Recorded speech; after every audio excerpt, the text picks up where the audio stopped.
Bonjour, bonsoir, tout dépendra de l'heure à laquelle vous regarderez cette vidéo. On se retrouve aujourd'hui, comme vous pouvez le voir, dans un nouvel angle encore de mon appartement, un peu plus décalé que les vidéos de Noël l'année dernière, parce que là il n'y a pas de sapin, donc ça aurait été un peu vide. Mais j'ai mis un petit fond un peu automnal, parce qu'aujourd'hui, nous allons blablater. Donc voilà, on va ouvrir une petite discussion à débat, comme ça dans les commentaires, si vous avez des petites choses à dire et tout, ou venir en DM sur Insta, il n'y a pas de problème.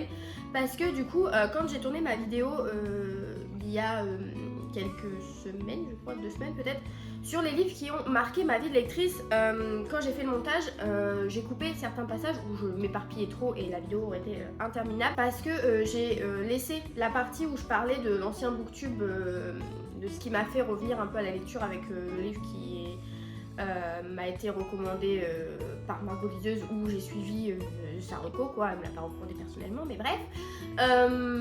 Et en fait, j'avais un autre moment dans la vidéo où je m'éparpillais un peu sur mon rapport à la bookosphère à l'heure actuelle, de mon point de vue de personne de l'influence livresque qui a connu les débuts de tout ça.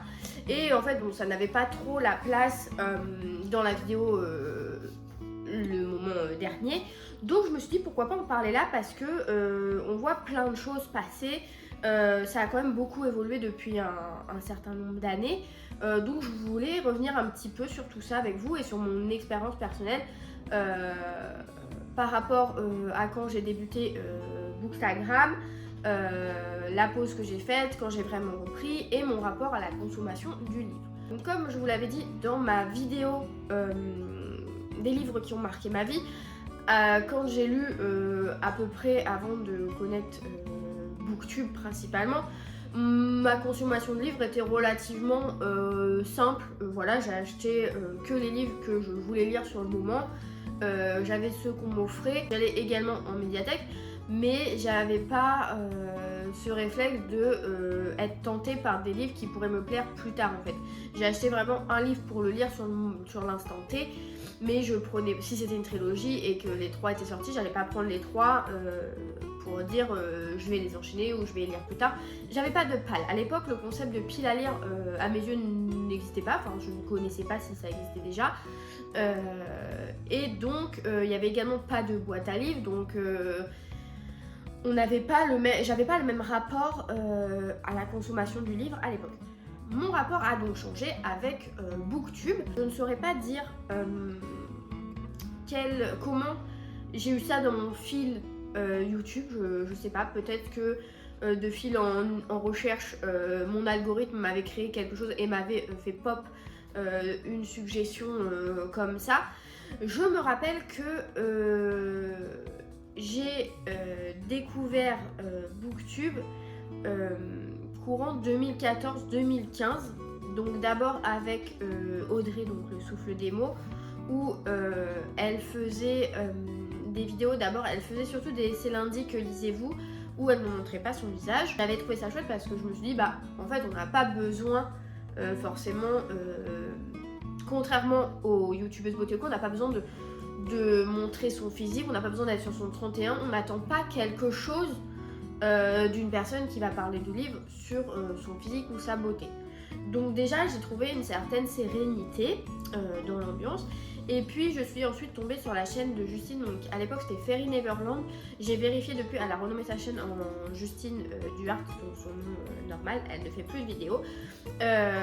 Pareil, qui lisait beaucoup de choses, qui faisait notamment des vidéos recommandations. Donc à l'époque quand je lisais des dystopies, je pense que c'est comme ça que c'est venu, c'est que je cherchais d'autres recommandations de dystopies après Hunger Games, et donc je pense que c'est comme ça que YouTube, ou alors j'étais sur écoute, on ne sait pas. Elle faisait également de la lecture en VO, et là je me suis dit mais attends, en fait on a le droit de lire en anglais. Genre vraiment ça, c'était une révolution pour moi, parce qu'à l'époque je pensais pas qu'il y avait tout ce panel derrière les livres. Enfin, c'était vraiment un monde qui m'était inconnu. Et en plus, Justine, à un moment, avait posté une vidéo où elle tournait une interview avec Xavier de Almeida, qui est le directeur de collection chez Pocket Jeunesse. Et donc comme Pocket Jeunesse à l'époque c'était vraiment ma maison mère, j'étais là en mode oh, mais genre vraiment c'est l'élite cette nana, genre elle est vraiment dans la hiérarchie du livre, elle est super haut placée. Autant vous dire qu'à l'époque, quand on compare avec maintenant, c'est rien du tout parce qu'elle faisait ça, je ne pense pas qu'elle était rémunérée, c'était vraiment une occasion pour elle de faire découvrir à sa communauté cet envers du décor. Et de fil en aiguille, à force de regarder ces vidéos, YouTube m'a proposé d'autres choses et c'est comme ça que je suis tombée sur Margot, sur Émilie, sur Nine, etc. Et je me rappelle, Nine, je pense que c'était ma fave à l'époque. Parce que c'est celle à laquelle je m'identifiais le plus sur les goûts littéraires et sur sa personnalité. Elle avait des cheveux blonds d'une longueur. Quand je vois maintenant elle a un carré, je me dis mais c'est plus du tout la même personne. Enfin, je vais pas revenir dessus, mais c'est vrai que le virage à 360 de Nine m'a perturbée. Voilà. Après je suis pas dans sa vie donc je sais pas, il y a sans doute eu des circonstances parce qu'à un moment elle était mariée puis après j'ai remarqué qu'elle était plus et enfin je l'ai supposé, bref, des théories du complot, laissez tomber. Et en fait je trouvais ça fou que quand il y avait le salon du livre de Montreuil, les filles elles se retrouvaient ensemble et tout et c'était vraiment genre des meilleures amies et tout et j'étais là en mode waouh mais c'est vraiment une série, c'est un scénario incroyable et tout. Et donc pendant longtemps découvre Booktube, je mange matin, midi, soir des vidéos livresses parce que j'ai l'impression que j'ai loupé pas qu'un wagon mais tout le train, donc il faut que je me mette à jour. Je redécouvre.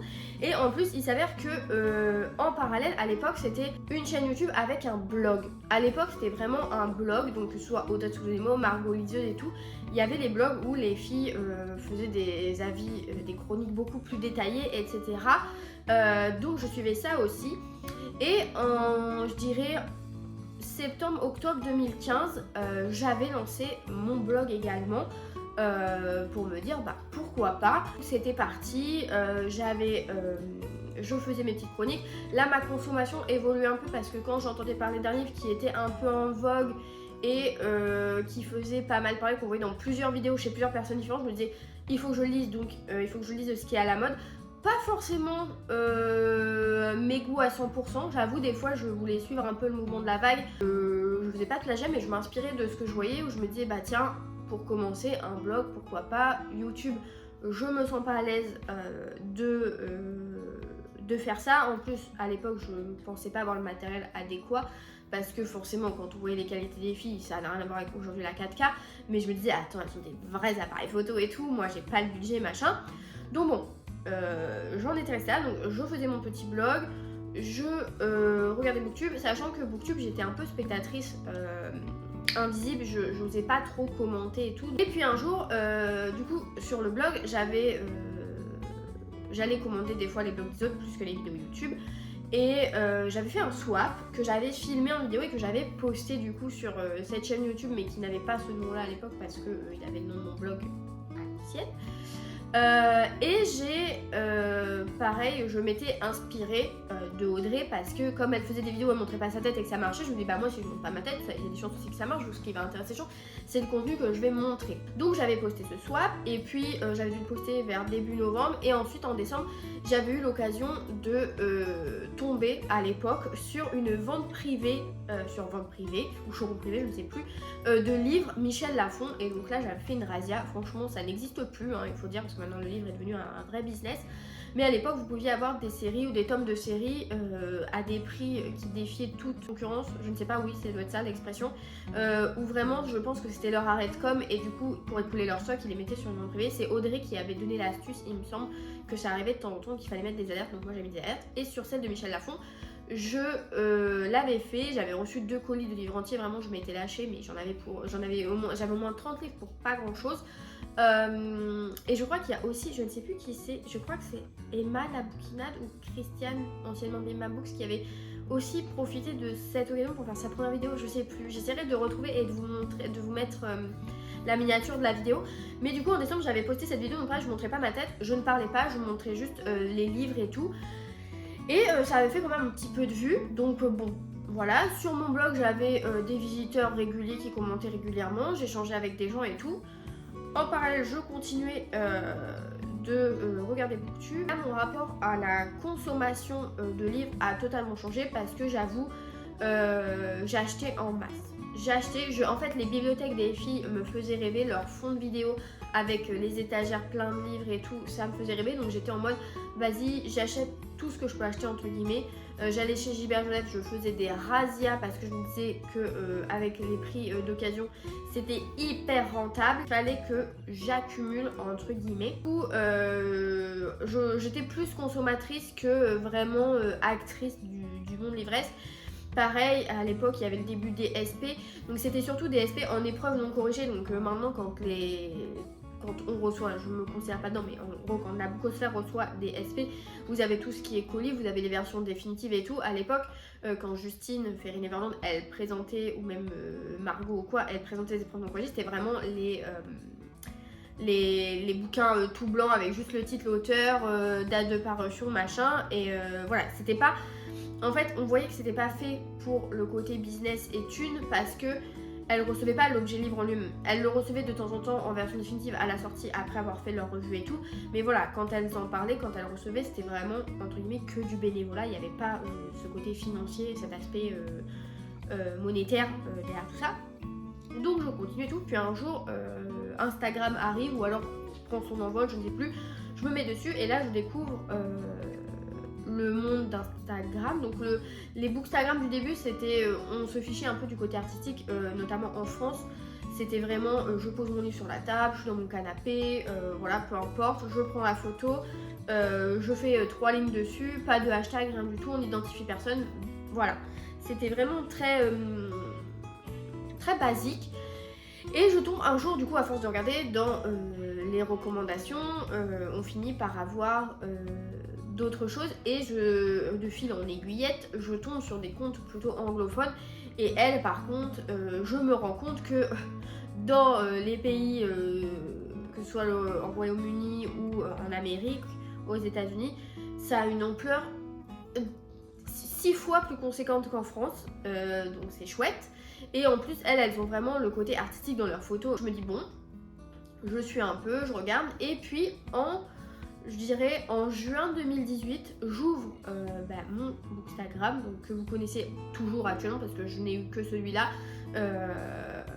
qui s'est toujours appelé The Maid Reader. Donc je crée ce compte et pareil, je poste au début sans trop d'efforts, genre quelque chose d'assez joli mais sans vraiment m'y inspirer et tout.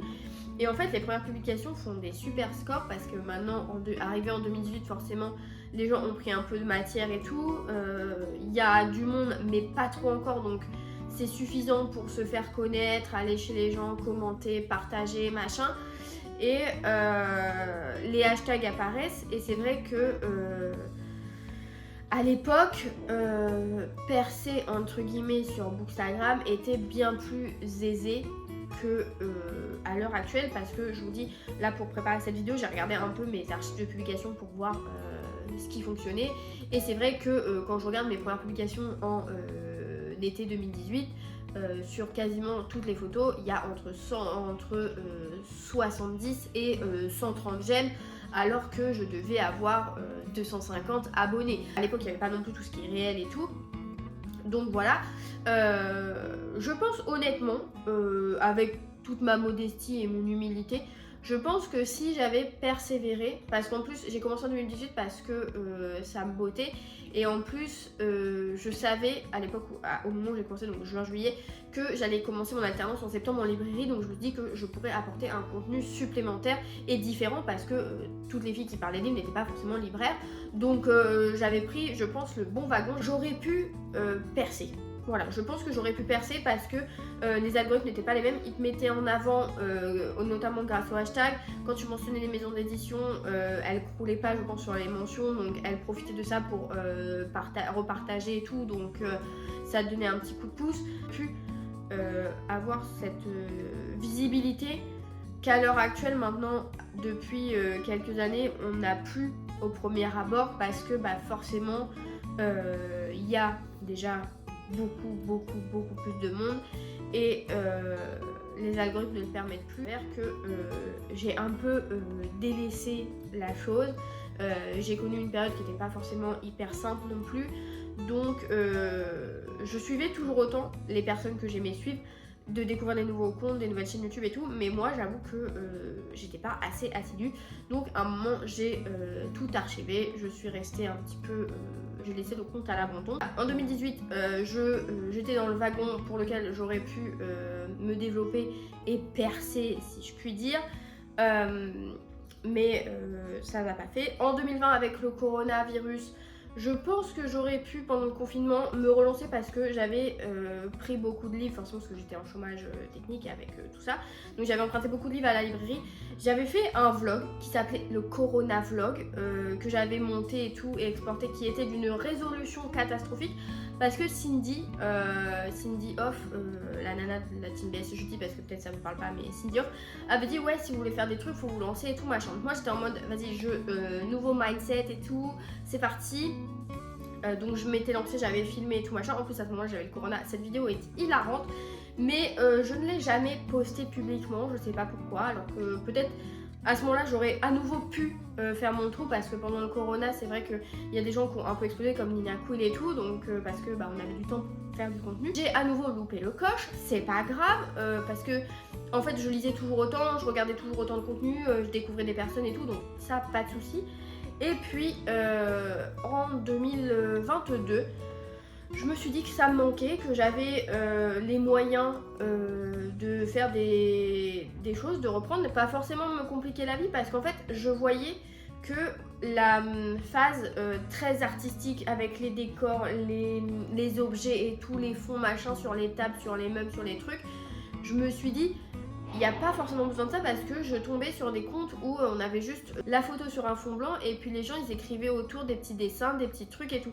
Et je me suis dit au pire je commence comme ça avec un concept hyper simple, je vais à l'essentiel et puis on voit ce que ça donne. Donc j'avais pris la résolution au 1er janvier 2023 de reprendre mon Bookstagram, donc je suis réapparue, voilà, je suis ressortie des abysses pour faire ma meilleure entrée. Sur le devant de la scène. C'est faux parce que j'étais noyée au milieu de tout le monde. Là vraiment je suis arrivée, on va pas se mentir, dans un milieu de requins, hein, vraiment. Depuis le temps, vous avez eu le temps de voir les partenariats rémunérés émerger, les gens qui peuvent en vivre, donc qui se mettent en auto-entrepreneur. Alors attention, je fais aucun reproche, c'est pas du tout ça le but, mais du coup ça avait vraiment pris un nouvel essor. Il y avait du drama par-ci par-là, que ce soit entre bookstagrammeuses ou avec les maisons d'édition ou les machins, les trucs. Donc moi j'étais extérieure à tout ça, mais quand je suis arrivée, je me suis dit vraiment, là je sais que je ne percerai pas, je ne le fais pas pour ça. Je le fais parce que vraiment je veux partager mon contenu, parce qu'il y a des livres qui me plaisent énormément et je veux en parler aussi, pas forcément que ceux qui sont sur la vague, mais des fois creuser un peu pour trouver des petites pépites. Donc je me lance et du coup c'est toujours à l'heure actuelle la continuité de ce que vous connaissez. J'ai repris et j'avais fait ce concept de mettre la couverture du livre avec des flèches autour, des mots-clés, ma note, etc. où j'avais pas du tout à me prendre la tête pour le côté décor. Et puis après, au bout de quelques mois, j'ai alterné entre cette publication un peu très standard et avec des choses un peu plus artistiques, avec ma table au fond, etc. mais sans me prendre la tête. Et j'ai poursuivi et après voilà, j'ai essayé de faire des choses, j'ai essayé plusieurs choses, vous pouvez toujours le voir sur le compte, pour voir ce qui me correspondait le mieux, parce que je voulais pas que ça devienne une corvée ni une pression. Je voulais que voilà, je lis un livre, j'ai à prendre ma photo, ou alors si j'en ai lu 5 et que j'ai 5 posts à préparer, paf, je peux enchaîner les photos sans avoir à faire des micmacs et tout, mais que ça reste quand même cohérent sur le feed. Donc voilà, je voulais m'enlever ce côté pression de me dire il faut que je fasse aussi bien que machin, il faut que je fasse peut-être mieux que machine et trucs, non. Vraiment, je le fais vraiment pour partager mes avis. Là, à l'heure actuelle, je me cherche encore. En 2025, on va pareil avoir des nouveautés. Mais du coup, je me suis rendu compte que c'était plus du tout le même monde. Maintenant, les maisons d'édition savent ce qu'on peut leur apporter. Parfois essayent de duper un peu les trucs. Si vous voulez maintenant, vous recevez plus des SP par-ci par-là, vous pouvez être partenaire carrément pour recevoir toutes les livres d'une maison d'édition à l'année. Enfin c'est un truc de fou, maintenant c'est vraiment un business, vraiment la Bookosphère maintenant c'est un business. Et en plus on a TikTok qui pour moi me laisse mitigée, parce qu'à la fois pour moi c'est à la fois un fléau mais à la fois quelque chose de bon, parce que ça a pu mettre en avant la lecture et le redonner en train à des gens. En revanche, je trouve que c'est un peu la foire à la saucisse, qu'il n'y a pas de prévention, que tout le monde a accès à TikTok et que des gamines pour moi de 13 ans qui lisent de la dark romance, je trouve ça aberrant. Et puis en plus qui cherchent ce type de lecture, je trouve ça aberrant parce qu'il n'y avait pas besoin de TikTok et la dark romance pour avoir accès prématurément à ce genre de contenu et des choses non bien pour cet âge, enfin voilà. Donc c'est vrai que TikTok, j'en reste un peu loin. Je remets pas du tout en cause les gens qui présentent de la dark romance ou de la high fantasy ou que sais-je, romantasy machin sur TikTok. Mais je trouve que le côté prévention n'est pas assez assumé, n'est pas non plus là pour faire la police, mais je pense que les TikTokers qui peuvent le faire devraient le faire. Maintenant les maisons d'édition commencent à penser notamment au trigger warning depuis De Saxus, donc ça c'est très chouette. Pareil, à mettre des mentions derrière, attention contenu explicite, des âges un peu à partir de 15-16 ans, donc au moins la majorité sexuelle. Enfin, je trouve que là on démocratise un peu la prévention, donc je trouve ça assez chouette. Pareil pour tout ce qui est collaboration rémunérée, maintenant il y a des lois etc qui sont passées, donc il y a eu des dramas, des paniques. Je trouve que c'est plutôt bien parce que pour ceux qui en vivent, c'est un métier comme un autre, donc je trouve ça normal que ce soit réglementé. Donc ça, je n'en vois pas le souci. Pareil sur Booktube. En fait, je reste sur Booktube parce que je trouve que c'est vraiment le contenu le plus naturel que je peux trouver. C'est l'autre jour Margot dans une vidéo qui disait qu'elle se rend bien compte maintenant que les publics ont changé parce qu'elle ne fait plus les mêmes statistiques. Beaucoup de booktubeuses que je suivais ont arrêté et des fois disparaissent sans raison, vraiment, il n'y a pas d'explication. Moi j'ai l'impression que c'est des fins ouvertes et on ne sait pas. Margot disait que elle avait tel nombre d'abonnés mais que sur ses vidéos elle faisait tant de nombre de vues, donc elle comprenait et elle remarquait qu'il y avait des abonnés fantômes parce que maintenant les gens se dirigent peut-être vers autre chose, peut-être que son contenu leur plaît plus parce qu'elle n'est plus exclusivement livre. Je pense que beaucoup de gens ont migré sur des réseaux plus rapides comme TikTok, mais moi je trouve que Booktube a toujours son petit truc, son petit cocon, moi qui me rassure, où on ne m'assaille pas de sponsors, de collaboration, machin. Et du coup, j'ai pris mon courage à deux mains l'année dernière, en octobre, j'avais créé un challenge littéraire sur Bookstar pour lequel j'ai décidé d'essayer les vidéos YouTube et comme vous me voyez aujourd'hui, je suis toujours là, donc c'est quelque chose auquel j'ai pris goût parce qu'au final, je me suis dit que en voyant tout le monde, il n'y avait plus besoin d'avoir le Canon réflexe de je sais pas qui, je sais pas quoi. Mon iPhone fait très bien l'affaire. Moi de toute façon, on m'a toujours dit que l'essentiel pour faire des bonnes vidéos, pour que ça fonctionne, c'était avant tout le son. L'image c'était secondaire parce que généralement les gens écoutent plus qu'ils ne regardent une vidéo. Donc je pense que mon son est plutôt correct, si ce n'est pas le cas, n'hésitez pas à me le dire. Mais du coup voilà, je suis là maintenant. Pareil, je fais ça à une période où je sais que je vais pas me réveiller demain matin et j'aurai 1000 abonnés à moins que Enjoy Phoenix parle de moi, j'en sais rien mais ça n'arrivera pas. Je fais vraiment ça par plaisir, voilà. Je peux parler des livres plus en détail, contrairement en story pour pas que ce soit interminable sur Instagram. Je peux partager mon contenu avec d'autres, échanger toujours, mentionner des personnes que j'aime bien. Évidemment, je prends toujours plaisir sur Bookstar à avoir des posts trop jolis, à repartager les copines et tout machin, ça j'adore, parce qu'il y a vraiment des travails monstres, que ce soit sur les objets et tout machin, ou les trucs un peu Canva, un peu design informatique et tout. Donc ça c'était pour la partie vraiment sur mon rapport à la bookosphère. Conclusion à tout ça, c'est que j'aurais pu percer à l'époque où c'était encore très niche et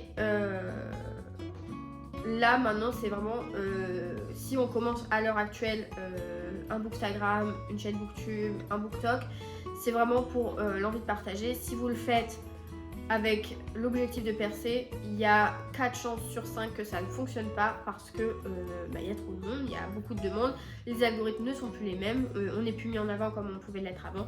Donc voilà, je trouve que des fois c'est un peu un monde de requin parce que je vois de mon point de vue extérieur qui n'a pas de partenariat ni rien que ça se tire un peu dans les pattes et tout, je trouve ça un peu dommage.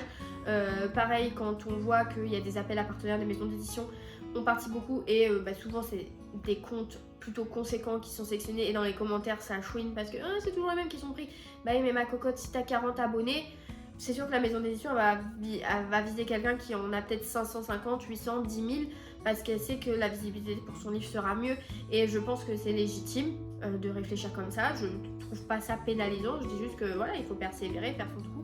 Et maintenant on va passer à mon rapport à la consommation livresque. Qu'est-ce que ça donne en 2024, à l'aube de 2025, où en suis-je?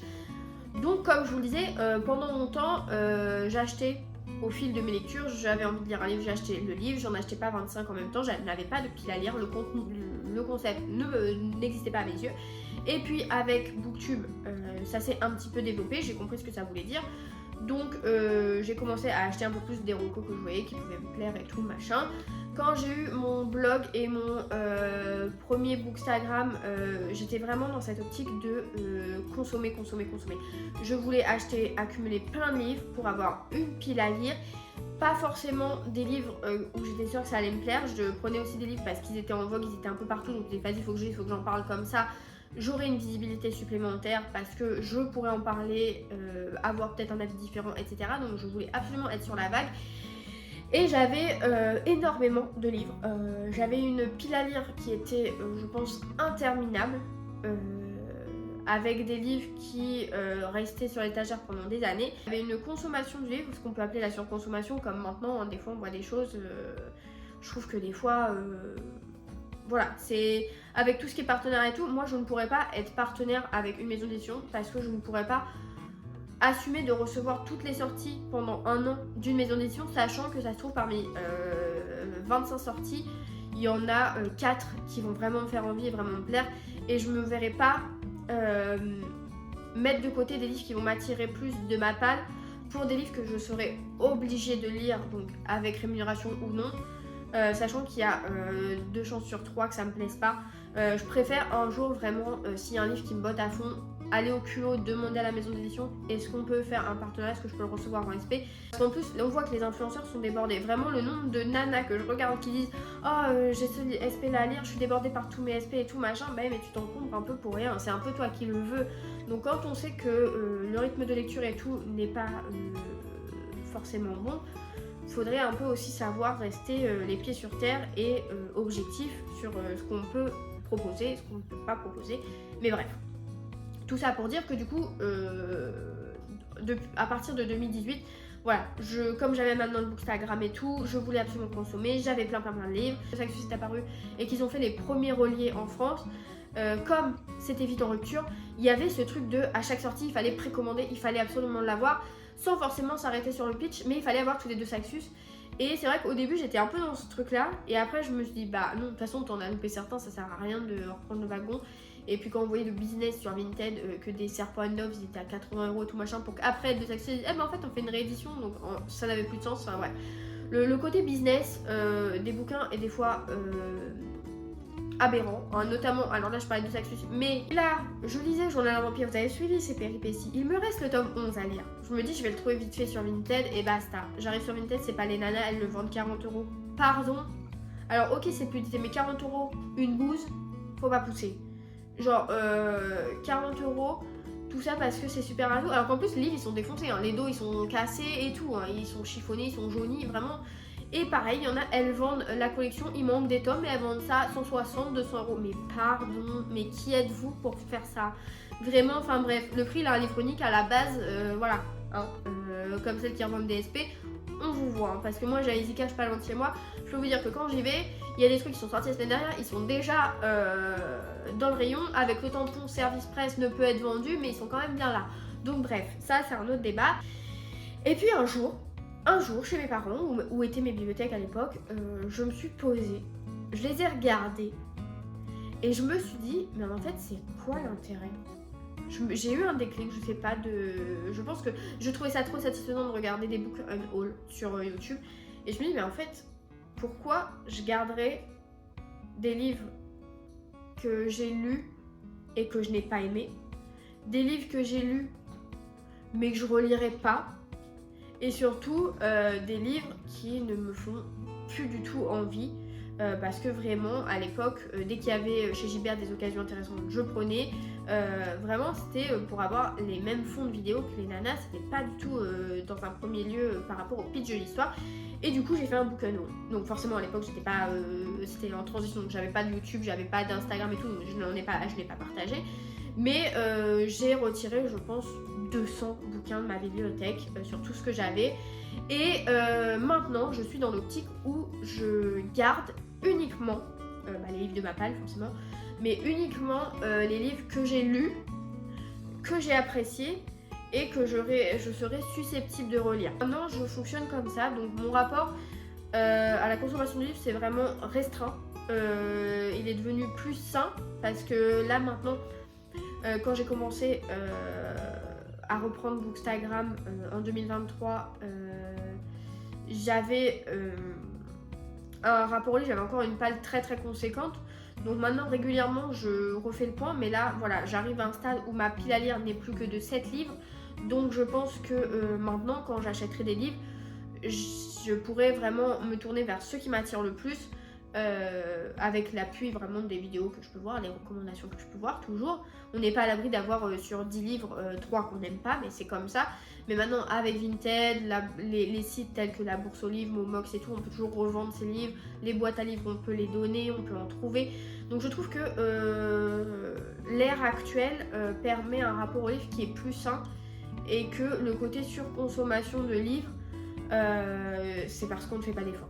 Voilà. Honnêtement, je le dis, je pense que c'est à la personne qui est derrière le téléphone de pouvoir dire mollo, on ralentit. Comme à l'époque, Enjoy Phoenix avait dit je ne veux plus recevoir tout ce que font les marques en produits de beauté parce que je ne m'en sers pas. Quand tu reçois 50 teintes de fond de teint alors qu'il t'en faudrait 2 voire 3 selon les saisons, voilà. Donc j'avais trouvé à l'époque ça très instructif. La palle n'est plus conséquente parce que, encore une fois, que votre palle soit de 500 livres, 50, 2 livres, il n'y a pas de pression à se mettre, mais je trouve que ça peut être un rapport un peu malsain parce qu'on peut vite se sentir dépassé par sa pile à lire. En plus, quand on voit, je me considère dedans, mais quand on voit le rythme de certains influenceurs niveau lecture, on peut vite se mettre une pression.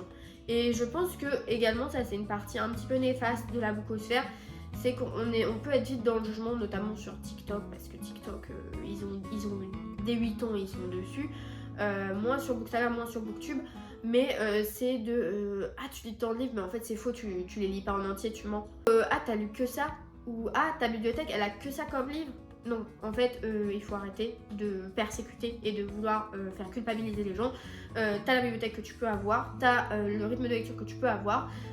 L'avantage également pour moi de cet univers bookosphère, donc maintenant qui a quand même pris une ampleur, mais que je trouvais déjà au début, c'est que pour moi c'est contrairement à la beauté ou aux jeux vidéo ou quoi, parce que la beauté on va attendre de la nana ou du mec qui soit pomponné, qui soit toujours tiré à 4 épingles et tout machin. En jeu vidéo on va attendre de la performance et tout machin. Je trouve que dans la bookosphère, je trouve qu'on n'attend pas quelque chose de la personne qui va parler de livre. On n'attend pas qu'elle soit sur son 31 quand elle en parle, que tu sois en robe de soirée ou en pyjama sur ta vidéo, on s'en fiche parce que c'est pas pour ça qu'on est là. Enfin, je trouve que il y a quand même un côté plus bienveillant. On remarque que voilà, il y a beaucoup de diversité sur la bookosphère et je trouve ça vraiment très chouette parce que on ne s'arrête pas à un physique, contrairement à l'époque des youtubeuses beauté où s'il y en a une qui avait le malheur d'avoir sa raie à gauche au lieu de la raie au milieu, c'était une hécatombe. Si elle mettait son eyeliner comme ça au lieu de le mettre comme ça n'allait pas. Enfin, je trouve qu'ici, quand on parle d'un bouquin, c'est le même bouquin pour tout le monde. Donc t'en parles comme tu veux et que tu sois blonde, brune, grosse, maigre, en jogging, coiffée, pas coiffée, tu sors de ta douche, tu sors du lit, on s'en fiche. Je trouve qu'on a la communauté qui nous ressemble, donc si on envoie des messages bienveillants, on reçoit de la bienveillance et on envoie de la bienveillance aux autres. Et je trouve ça important voilà, de pouvoir se sentir à l'aise avec son physique, avec sa mentalité, avec ses goûts livresques. Et je trouve que voilà, Booktube notamment, il y a un certain... pour moi c'est le milieu safe place. Si on parle de livres, on sera moins attaqué à mon sens que si on fait de la beauté ou du divertissement ou du jeu vidéo. Mon constat final, donc voilà, mon avis sur la bookosphère c'est que pour moi c'est ma safe place. Ça l'a été maintenant depuis quasiment 10 ans. J'ai évolué de loin, j'ai évolué de près, à l'intérieur, à l'extérieur. J'ai trouvé ma place et mon rythme. On n'est pas à l'abri que ça évolue. J'espère que ça va évoluer, que cette communauté va continuer à grandir. Mais si dans 5 ans je suis toujours là et que j'ai toujours 157 abonnés, il n'y a pas de problème parce que je parlerai avec autant d'entrain de bouquins. Et puis voilà, et puis ma consommation libre est maintenant beaucoup plus saine qu'elle ne l'était. C'est ma vision des choses. Si vous en avez une différente ou si, pareil, votre rapport au livre a évolué au fil des années, n'hésitez pas à me le dire dans les commentaires. Ou en DM sur Insta si vous n'êtes pas pour mettre des commentaires publics. Le maître mot de cette vidéo, c'est faites ce qui vous plaît, faites-le bien comme ça vous convient, pas de pression, vous mettez pas en concurrence avec des gens qui sont hyper doués en photo, en montage, en truc, parce que on ne peut pas égaler quelqu'un d'autre, personne n'est pareil. Et puis ça se trouve votre contenu plaira plus à des gens simples qui veulent voir des choses simples, qui veulent que ça aille à l'essentiel plutôt que des trucs qui sont tirés par les cheveux, qui vont par 4 chemins et blabla. Donc voilà, sur ce, je vous souhaite de belles lectures, je vous dis à la prochaine, voilà, salut.